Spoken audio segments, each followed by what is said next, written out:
This is Gam Chat. My name is Greg. I'm McCoy. And I'm D. We're three Filipino gay guys trying to make sense of anything and everything in the world today. Welcome to our podcast.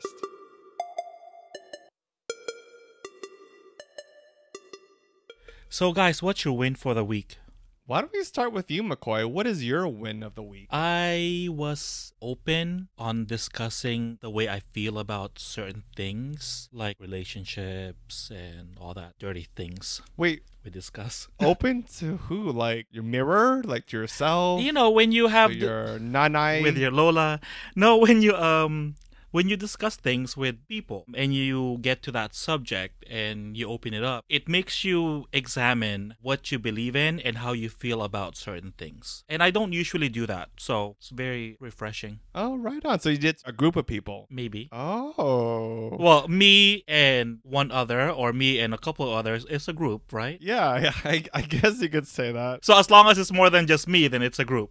That's what I'm trying to say, right? Sure, McCoy. Whatever makes you feel better, that gives you like that win. Like, hey, I say, right on, go for it. Yes. But I'm with you. Like, I feel that, like, opening up your emotions or talking about something that you're not used to doing. That's hard. That's hard on anybody. Yeah. Because I'm very I have an outer shell, but I'm such a softie inside. And outside too. You're such an asshole. It's all this COVID thing. I've been eating a lot. Sorry, don't judge me. Yeah, we saw the garlic Filipino peanuts you've been chewing on before this recording. Well, let me ask you this. So what compelled you to open up? I can't discuss. The power of God compels him. Jesus compelled me. The Holy Spirit. The blood of Christ. Oh my God, The Holy Spirit compelled this is blasphemy, guys.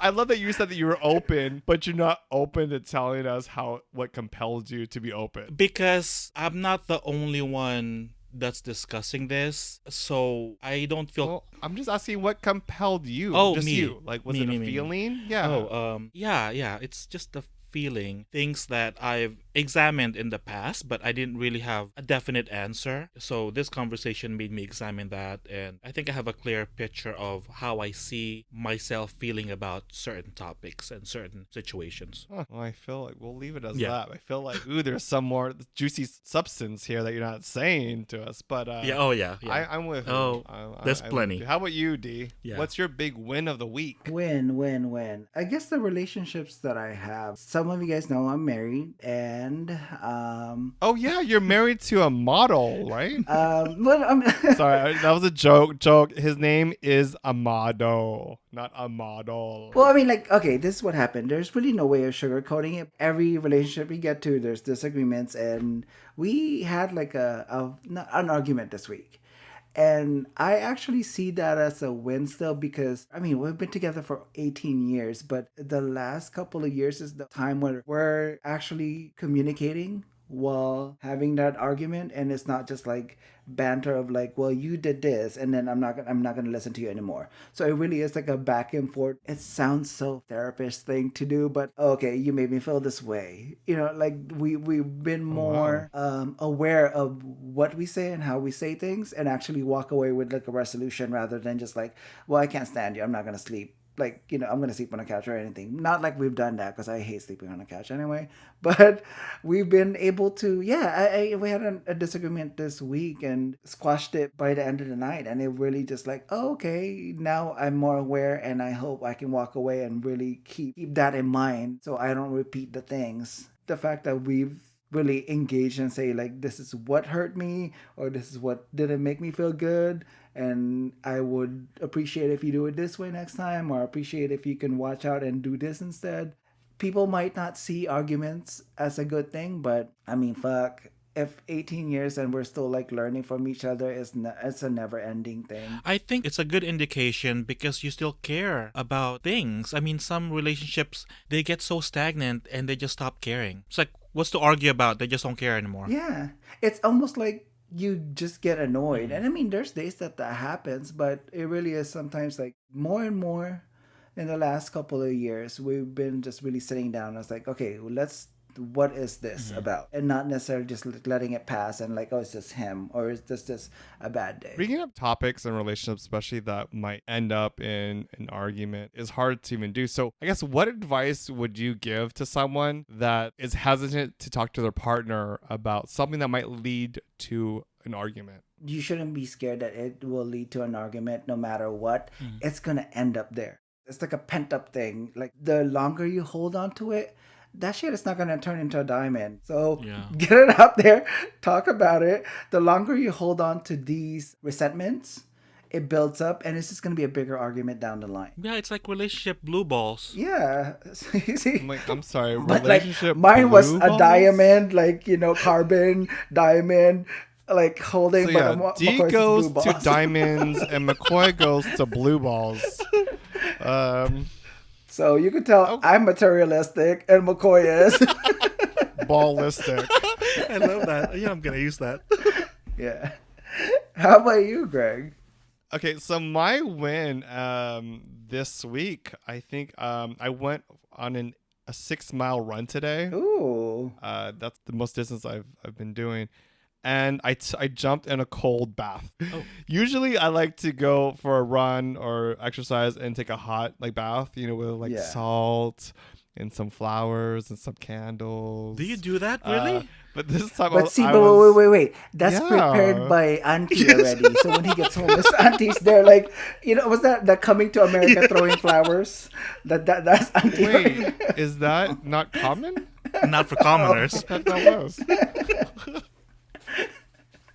Well, I something told me to try something new, and then I've heard that athletes put ice in a bath and take extremely cold. And now every time I go for a long run, I'm sore for the whole entire day or even the next day. So I was like, oh, let's try something different. And so I just filled up my tub with cold water. And then once it hit a point, I just kind of jumped in, and I was just chilling for 5 minutes. And I gotta say, I still feel my feet, and I'm not in pain, so I think it works. Yeah, don't they do the polar plunge? Oh, I can't. I saw that. Wait, so are you less sore Why if you not? do this? You're less sore from working out or exercising? Yeah, I am. I think what the cold water does, or how it moves the blood in your body differently. I'm not quite sure. I'm not. Warm inflames your muscles more. It brings in That's more it. blood to that portion of the body that's aching. So thanks my chiropractor for teaching me that. So whenever you're sore, you don't necessarily want to put anything hot on it, because then that's just going to inflame it even more. Well, good to know, and I guess it's true. No, that makes sense. Don't pay your gas bill, just shower cold water. You don't need hot water anymore. No, winter is coming. Winter in LA. Oh no. Oh no. 65 degrees in LA. It's freezing. Yes, up in I'm here. gonna shiver. And privilege. And that will lead us to our topic for this episode. It's voting.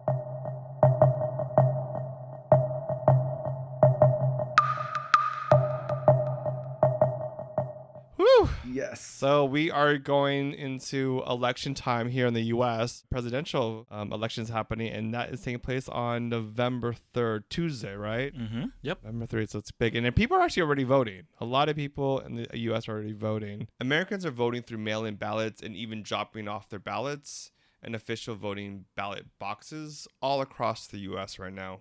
Why do we vote on Tuesdays? It's always Tuesdays, right? Always Tuesdays. So I found this on the History Channel website. The answer why we vote on Tuesdays, or the first Tuesday of November, I believe, stems from the agrarian makeup of the 19th century America.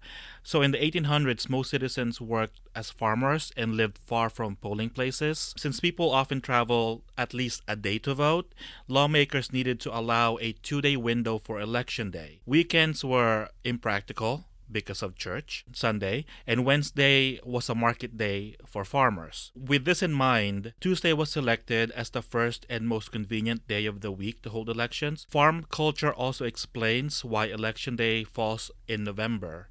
Spring and early summer elections were thought to interfere with planting season, and late summer and early fall elections overlapped with harvest. That left the late fall month of November, after the harvest was complete but before the arrival of harsh winter weather, as the best choice.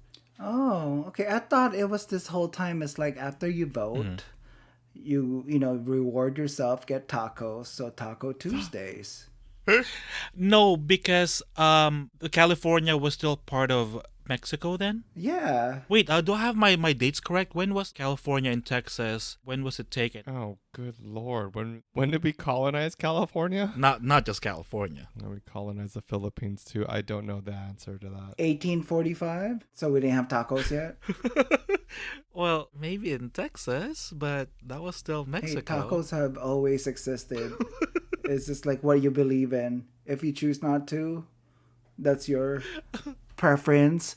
As what's AC, I don't want to say her initials, said. It's a preference. I don't understand this idea of voting on a Tuesday anymore though. Yes, it should be moved It should be a national holiday. or Yeah. on the weekend or something like that, where people don't have to work because If you look at it this way, I don't think it's that big of enough of a deal that they count it. I mean, we count Thanksgiving.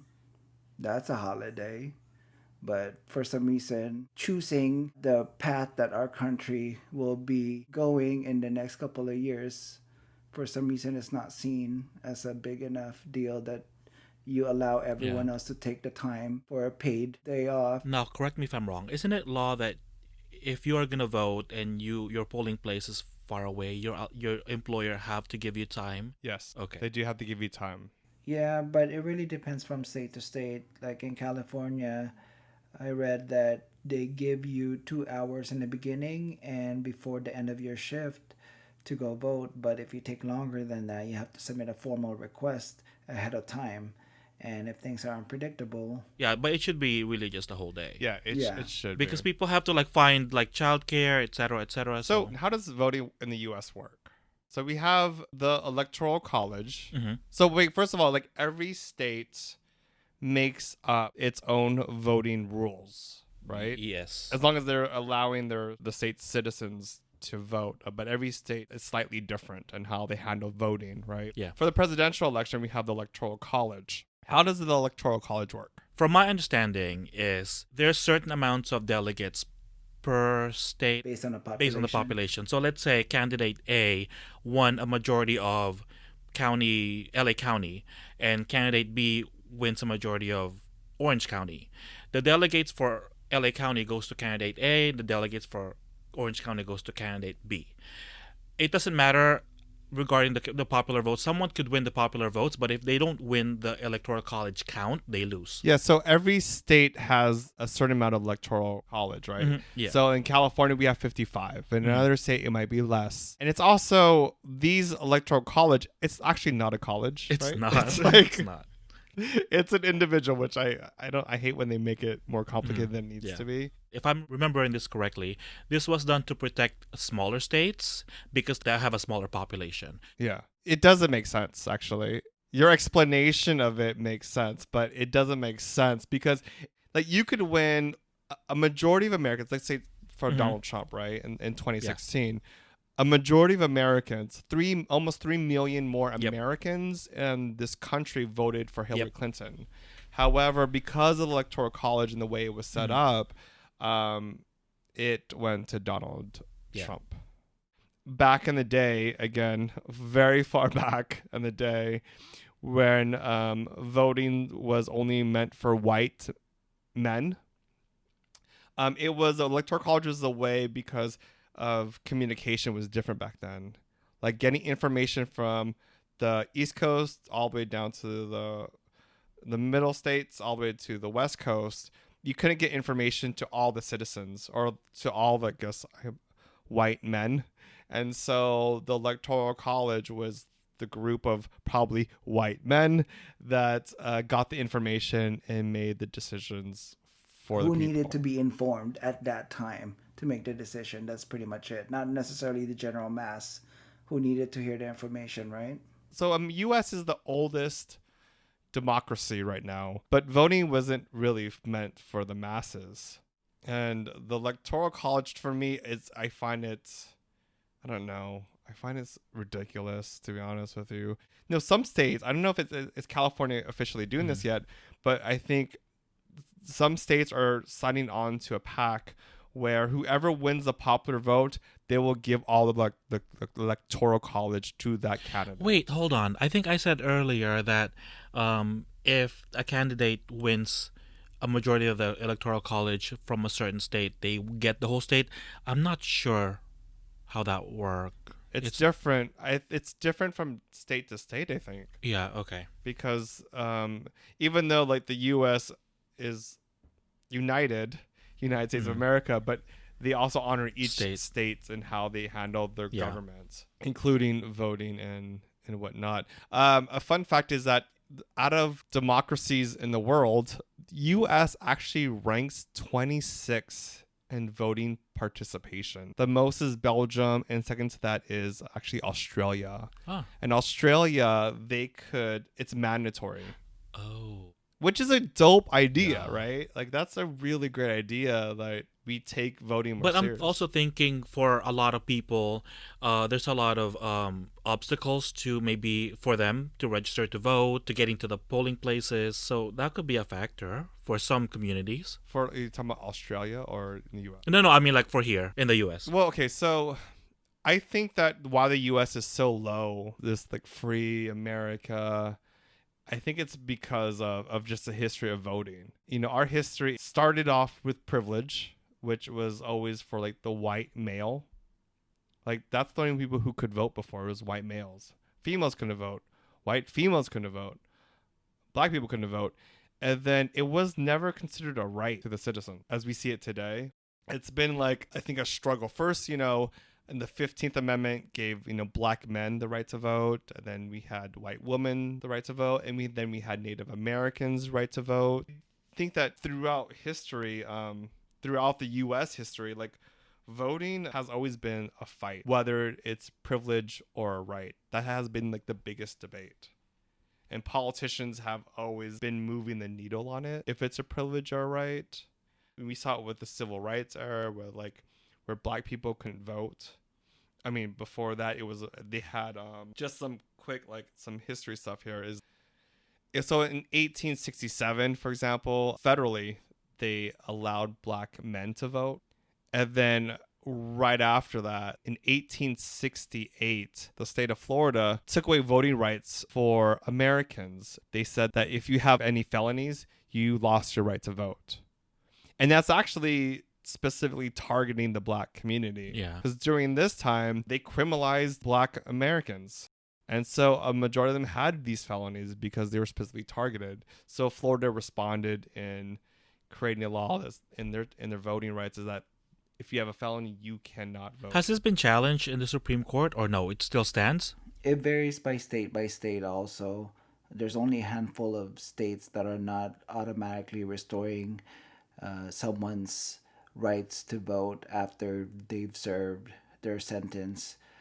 But some states automatically reinstate it, or some you have to pay your fees once you've been released and serve your sentence. You know, America has a long history of targeting minorities in this country and immigrants and hiding behind policy and politics. Grandfather clause, you can't vote unless your grandfather voted. That targets the black community. That targets immigrants. Immigrants. Then they had a literacy test. And this literacy test was to see if you have the education to vote, which targeted, again, black people because they weren't given the fair education that a white person was given, right? Mm-hmm. And some of the questions were so ridiculous that you're going to fail, right? But it was a way to target the black community so they can't vote. So they were like, oh, you know, you could vote, but you have to do this. That's ridiculous, right? But it was created to target the black community. Well, maybe if you're educated in a university, then you're assumed to be literate. So people who didn't have access to education had to take the test. Yes, they were the ones to be asked. And I think that we have to move away from this thought that these tests are created equally for equality. These are tests to specifically target the voice or disenfranchise the voice of the people.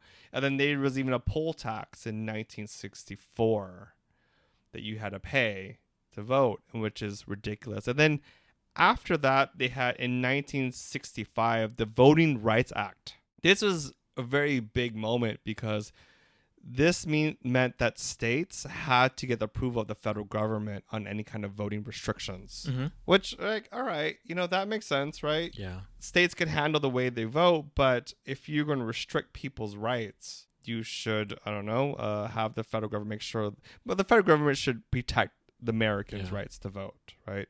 And then that's been bipartisan. Republican and Democrats support this, and they keep signing it because this act would expire. Yeah. Then every president continues to making sure that it doesn't expire, right?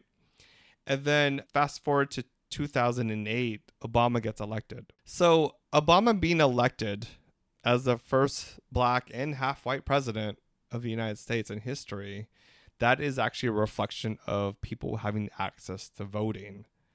But in 2010, states started enacting voter restriction, like photo ID law in certain states. States started requiring a photo ID. And you might think, like, what's the big deal, a photo ID?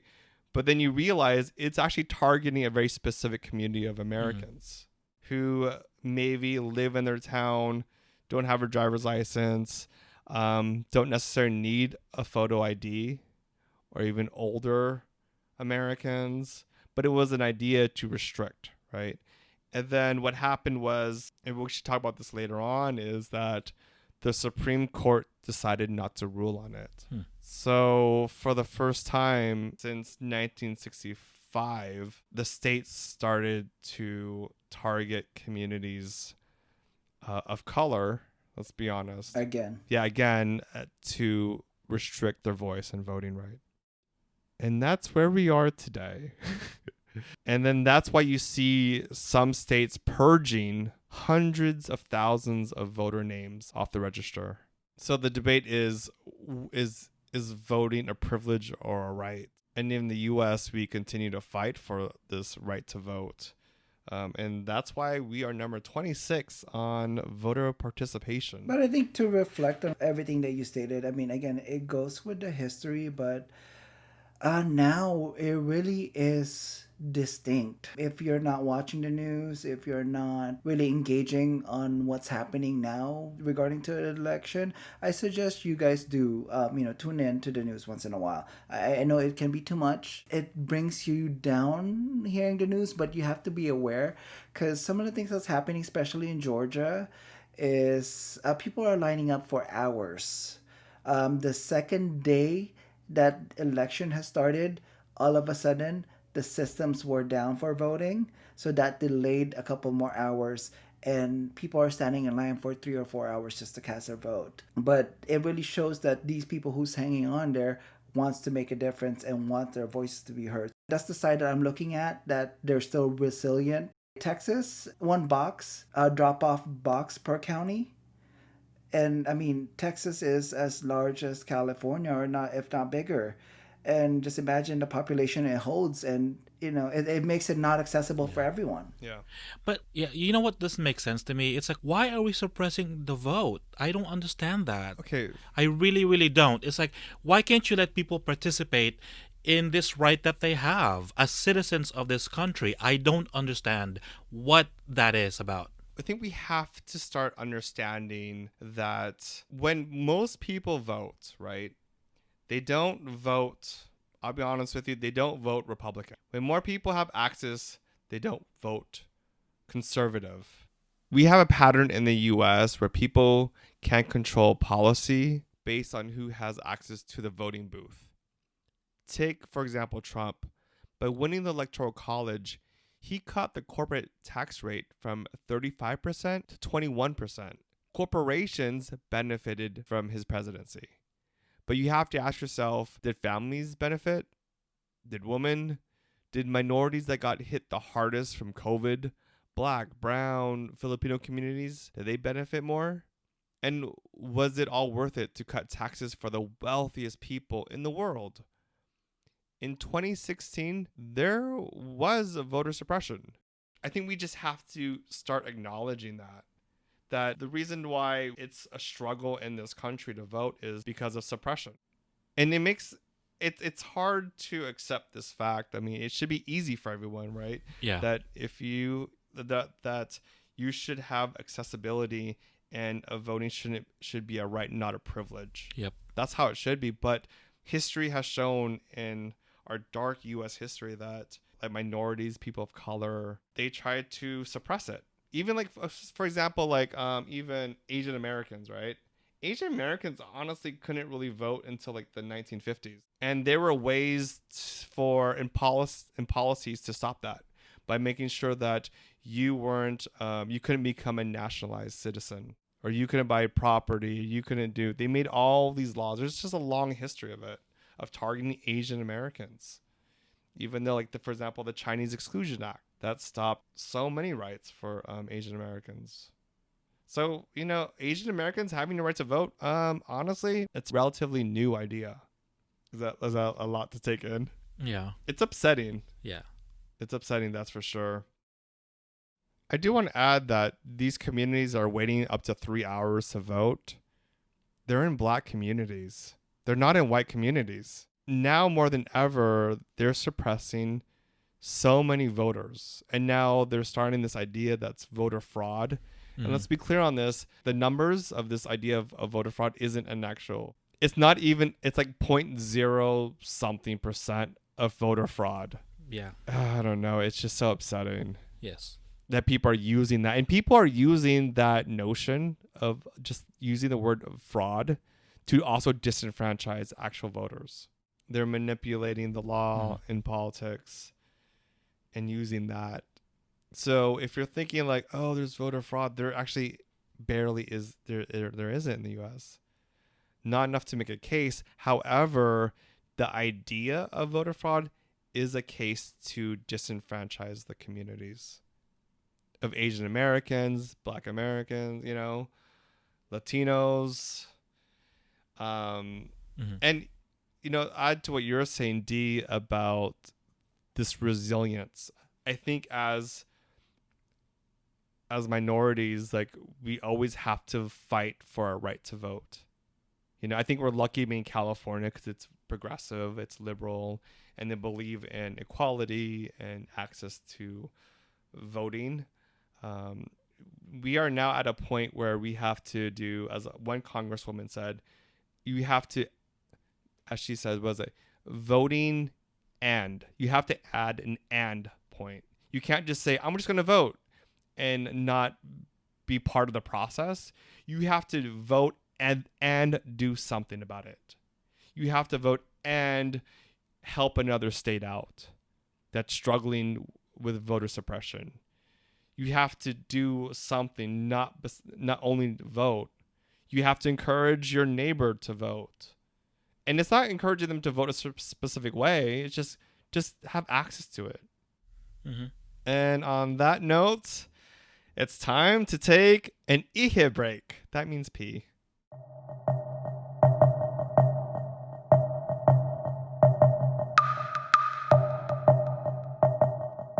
And we're back. And this next part, guys, tell me, like, why are you guys voting? Like, why are we voting? Knowing all this information, yes, but why? Personally. Because personally, in 2008, it's been proven that my rights as a gay man can be put to a vote for the majority to decide on something that's my right to marry and my right to be happy with who I want to be happy with. That was put to a vote 2008. And it's funny how when you said California is a progressive state and all that, yes, that may be true. But in 2008, that reputation was put into question. So I'll give you a brief history of Proposition 8, because that's what pushed me. And I got this information from Georgetown Law Library. So if anyone is upset by what I'm about to read, or you think it's inaccurate, don't email us. Email them. Email Georgetown Law Library. Yes.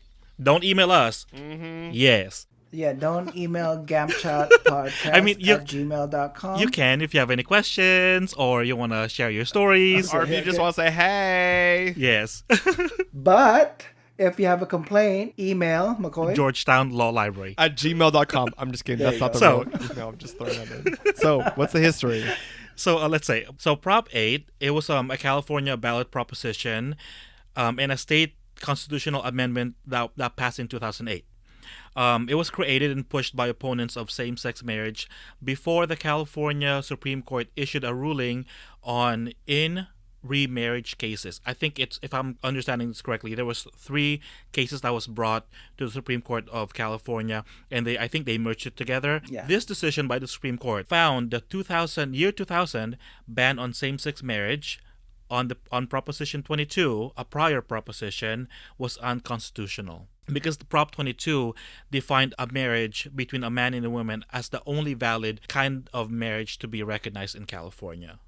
And that Supreme Court decision was 4-3. So it narrowly got decided as unconstitutional. So the difference between Proposition 8 and 22, Prop 8 amended the California Constitution, whereas Prop 22 was a state statute. And then Prop 8 went on to win the polls in 2008, November, and it won 52.22% of the votes.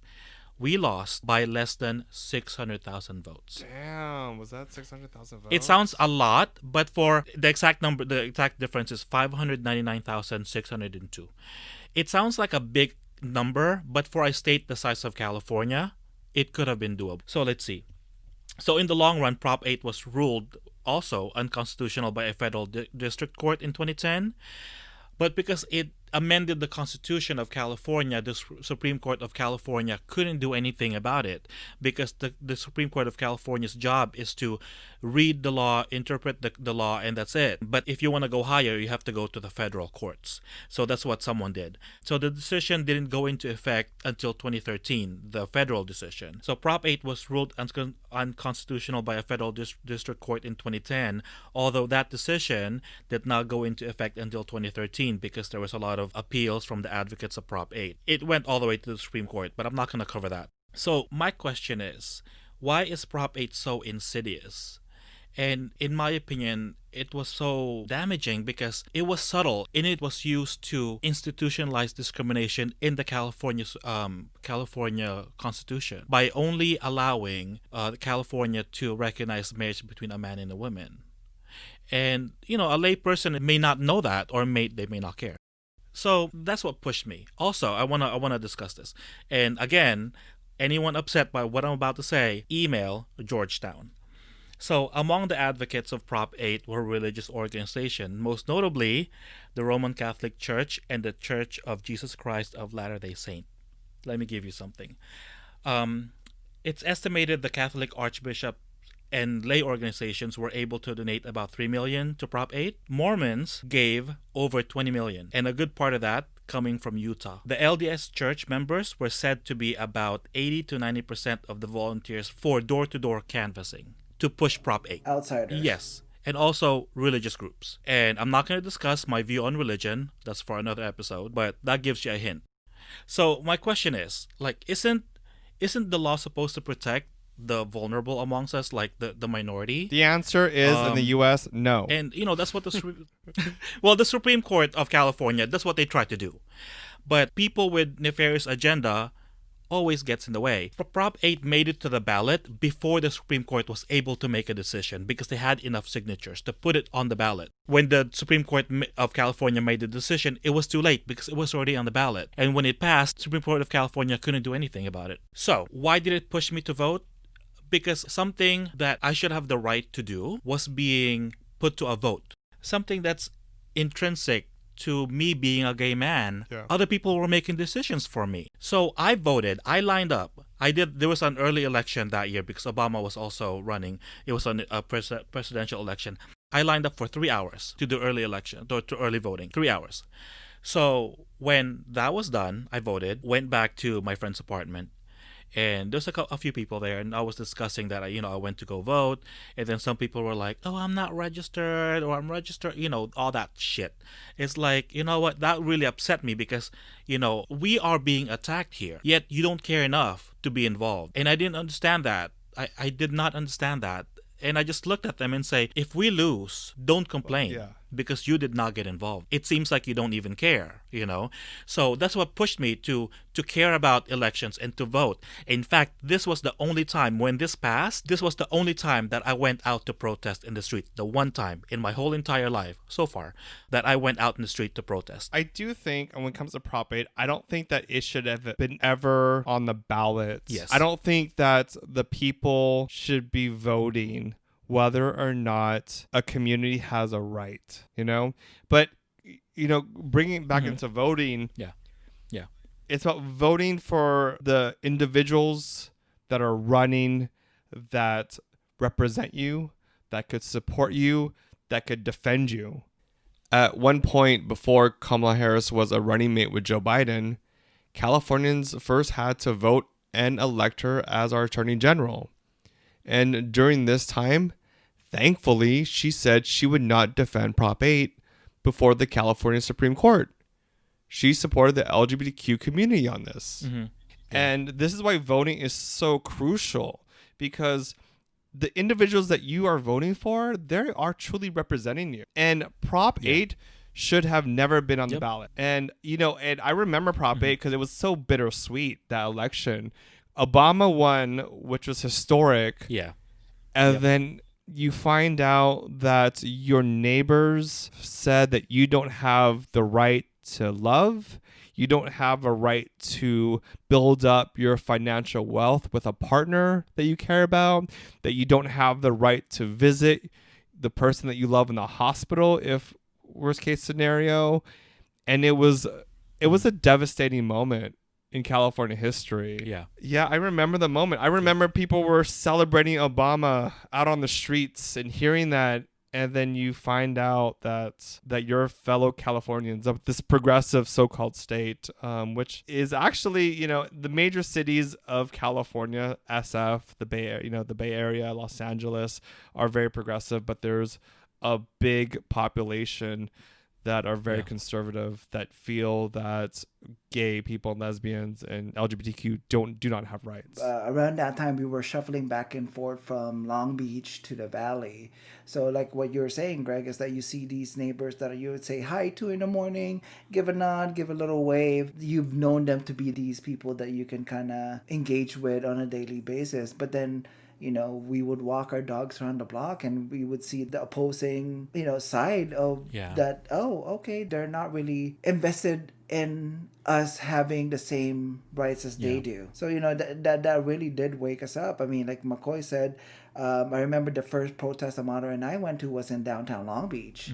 And that's when we got married. It's significant. I mean, we only got married in court in front of a clerk in a cubicle of all places in downtown, but it was good for us that we did it there. It's because we know that was a place that we actually marched and rallied and did something to make sure that everyone else heard our voices. Yeah, and we could argue right now and say that our rights are on the ballot on November 3rd. Again. This is happening. Yes.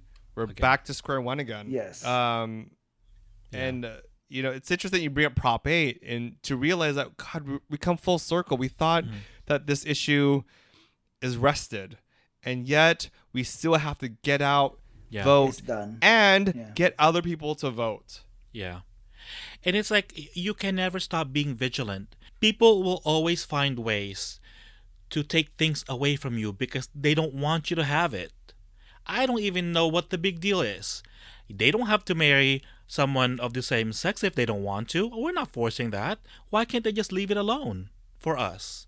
I don't get it. I think, you know, let's be honest. I think in the U.S. there is, how would you say, a very rising, ultra-conservative, evangelical Christian voice. And we have to start acknowledging that the United States has always been like separation of church and state. That tide has shifted drastically, where they are embedded in our politics. You know, it is a very strong, ultra conservative, ultra redefining Christian values kind of thing. Because it's funny thing about this is that gay marriage is actually a Christian idea. It wasn't. It was before, like back before like all this happened. Christians were trying to get gays to marry as a way to bring them closer to God. Is this really Yes. the case? Yeah. It's funny. And then all of a sudden, no, we don't want gays to have Christian values or whatever. And now here's what's interesting about you bringing this up. It makes me think that U.S. has a long history of using immigrants, people of color, the black community, the LGBTQ community as pawns for their political, stature, where they want to be in politics. We are just been used and we're tired of it. So that's why we're going to get out and vote, because this is ridiculous. And oh my gosh, November 3rd, this is huge. This is so big and so a defining moment in not only in the US, but in the whole entire world. Like what happens, we've seen COVID, right? We've seen so many things that happen in this last administration that has global effects. So the whole world is watching Americans going to decide the future, honestly, of the world. No, I'm trying to relax because I'm just like all worked up. No, get worked up. I think voting should be worked up.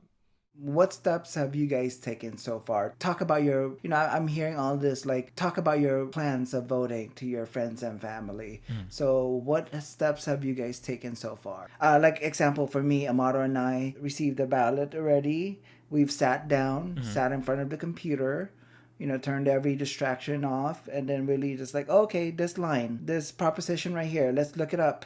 What is this about? And then let's discuss it back and forth. How does this benefit not us? How does this benefit everyone who it affects? So we've done that, and also we made calls.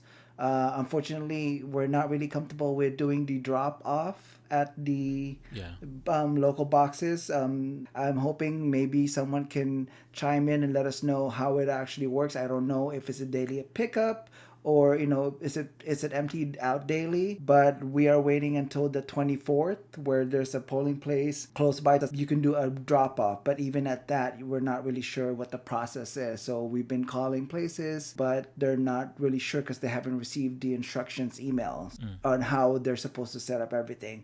But yeah, we've done our homework and that extent, so at least we have like a game plan on how we're going to execute it by the time our date is the 24th, where that's the earliest some of the polling places are opening, so we can drop off in person to just make sure it's a secured ballot. But what can you guys like maybe suggest for everyone else to do? My thing is I'll complete the ballot, and on election day I will turn it in to a polling place. That's the way I'll just do it. I talked to all my family about voting recently. Of course, we found out there's an article that was released about in Orange County, the GOP, the Republican Party, is putting unofficial ballot boxes. Oh, you mean the file cabinets? Yeah, they're gonna file it away, which is I think is, and they're not ashamed by that. They think that's fine, and it's scary. So that's the struggle, is that misinformation and how it's being used right now.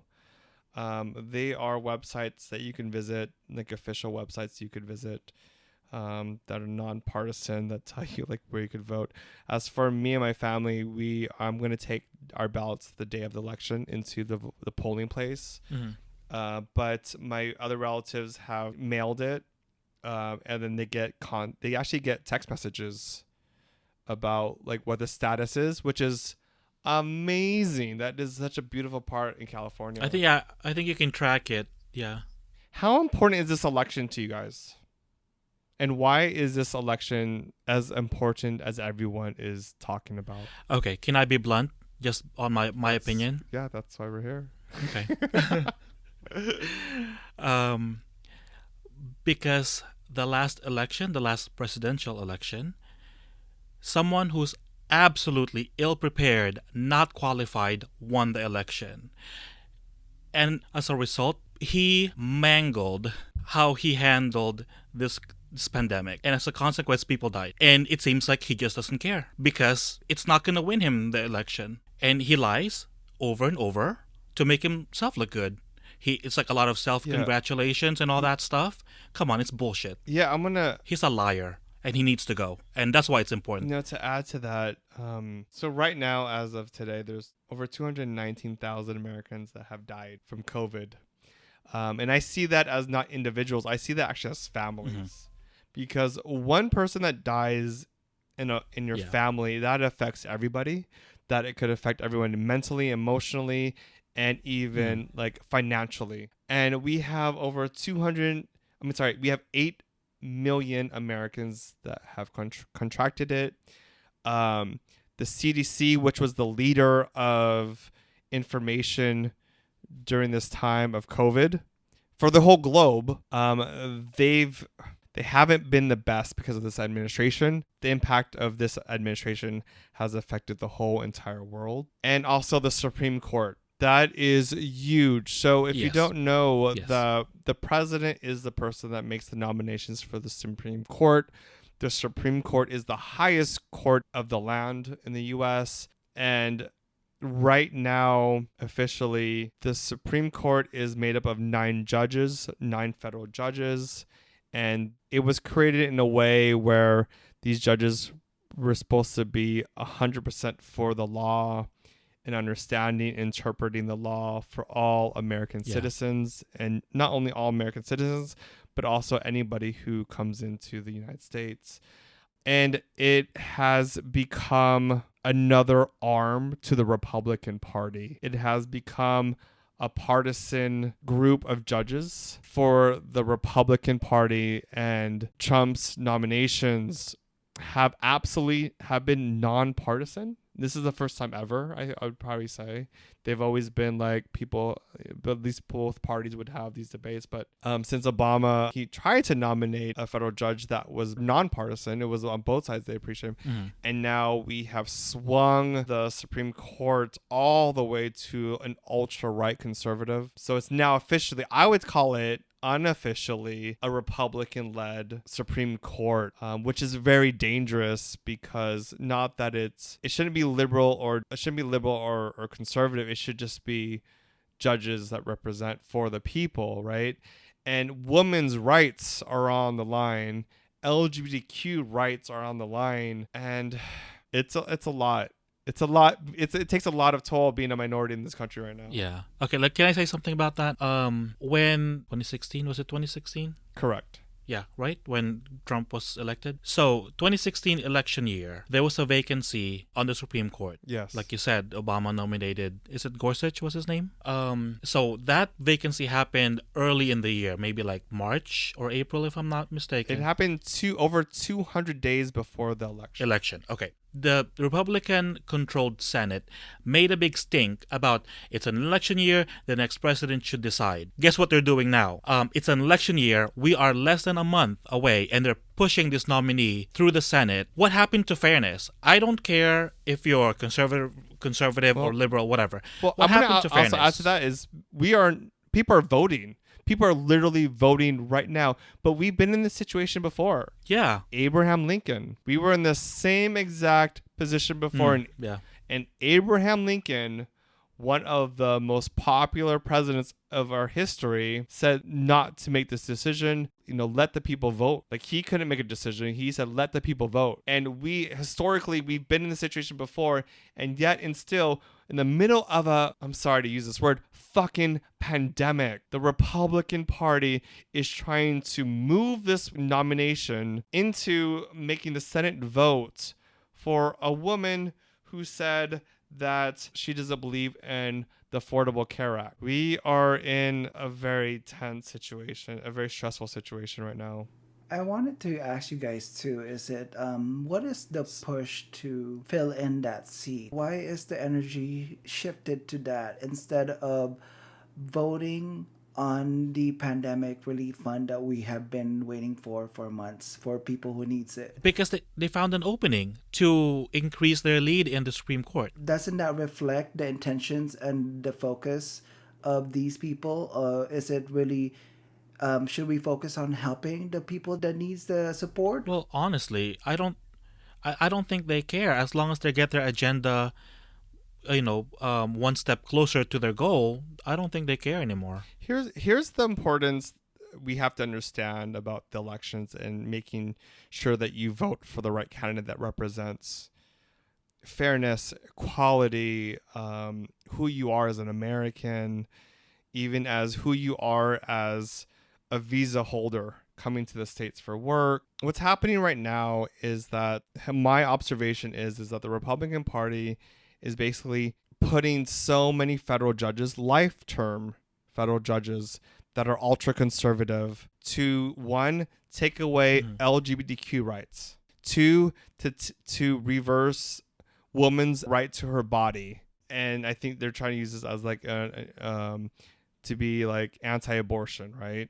If you want to shape the country in your vision, a vision where LGBTQ do not have rights, to women do not have rights, to a time in history from before the 1950s, the best way to do that is to flood the courts, the judges, with people who share your perspective on the world and frame it.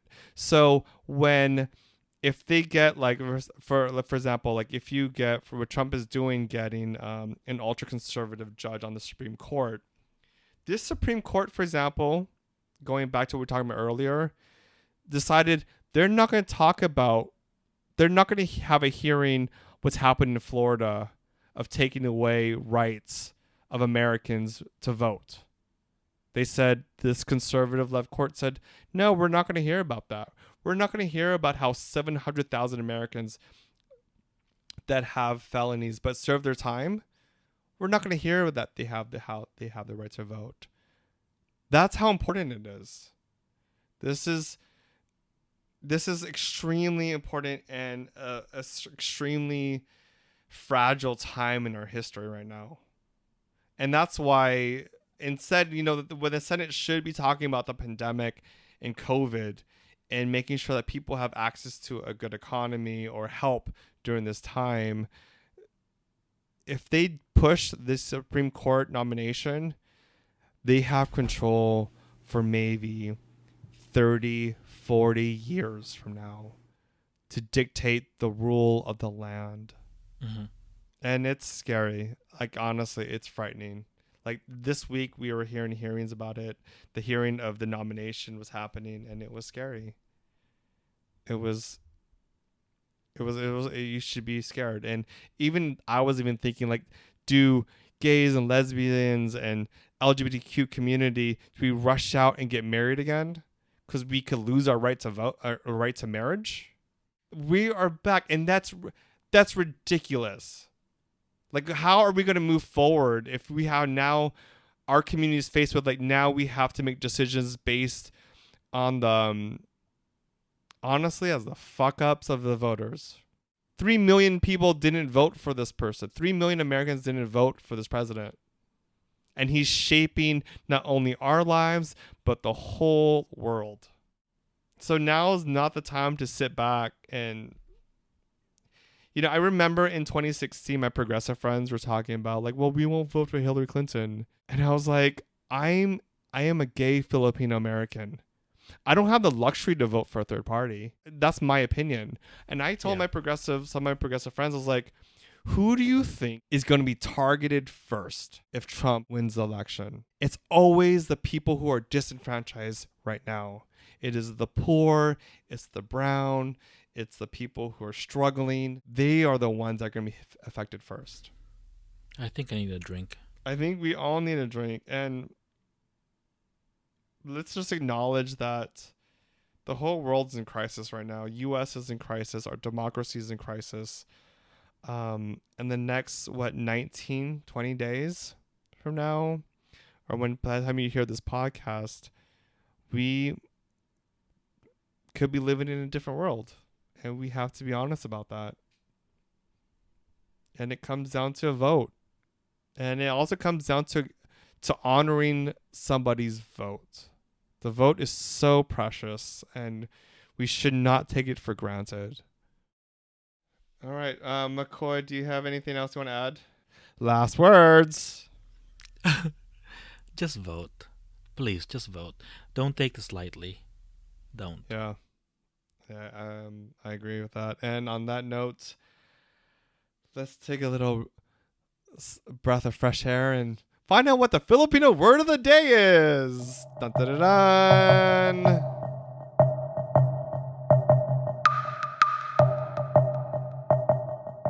So the Filipino word of the day is halalan. Halalalan. There's extra. You No. added. Halalan. Halalan. Halalan. Halalan. It means election. Use it in a sentence for us, please. Okay, let's see sentence. Participating in halalan is a way for us to be invested in the direction of our country. Oh, I like that. Did you make that up? That's a good one. I like that sentence. That's really pretty. I did. Well, sometimes I'm kind of smart, sometimes I'm not so smart. That depends on which one. I think like the Filipino language, like Tagalog language. I said the Filipino language. The Tagalog language is so pretty. Do you guys realize that or no?